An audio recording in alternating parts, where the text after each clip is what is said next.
রমজান সংযম, ত্যাগ ও আত্মশুদ্ধির মাস।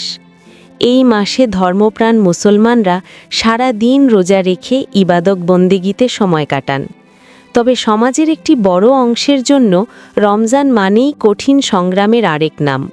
বিশেষ করে রিক্সা চালক, ভ্যান চালক, দিনমজুর ও খোলা আকাশের নিচে কাজ করা শ্রমজীবী মানুষদের জন্য রোজা রেখে জীবিকা নির্বাহ করা হয়ে ওঠে এক কঠিন পরীক্ষা।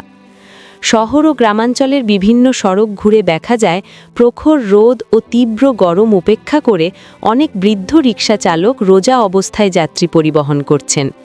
বয়সের ভারে নিউব্জ শরীর, তবুও সংসারের দায়িত্ব কাঁধে নিয়ে সকাল থেকে সন্ধ্যা পর্যন্ত রাস্তায় ছুটে চলছেন তারা। কেউ কেউ বলছেন রোজা না রাখলে মন শান্তি পায় না, আবার কাজ না করলে সংসার চলবে না।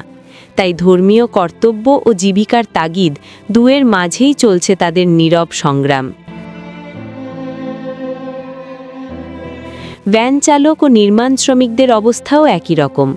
সারা দিন না খেয়ে না পান করে ভারী কাজ করা নিঃসন্দেহে শারীরিকভাবে কষ্টকর। তবুও পরিবারের মুখে হাসি ফোটাতে তারা থেমে থাকেন না। ইফতারের সময়টুকুই যেন তাদের একমাত্র স্বস্তির মুহূর্ত। অনেকেই রাস্তার পাশে বসে খেজুর ও পানি দিয়ে ইফতার সারেন, তারপর আবার বাড়ি ফেরেন ক্লান্ত শরীর নিয়ে। সমাজের সচেতন মহল মনে করছেন রমজানে এইসব শ্রমজীবী মানুষের প্রতি সহমর্মিতা বাড়ানো জরুরি। বিত্তবানদের এগিয়ে এসে ইফতার সামগ্রী বিতরণ, আর্থিক সহায়তা ও ন্যায্য মূল্যে পণ্য সরবরাহের উদ্যোগ নেওয়া উচিত। পাশাপাশি কর্মস্থলে তাদের জন্য বিশ্রামের ব্যবস্থা ও বিশুদ্ধ পানির ব্যবস্থা নিশ্চিত করা প্রয়োজন। রমজান আমাদের ধৈর্য, সহমর্মিতা ও মানবতার শিক্ষা দেয়।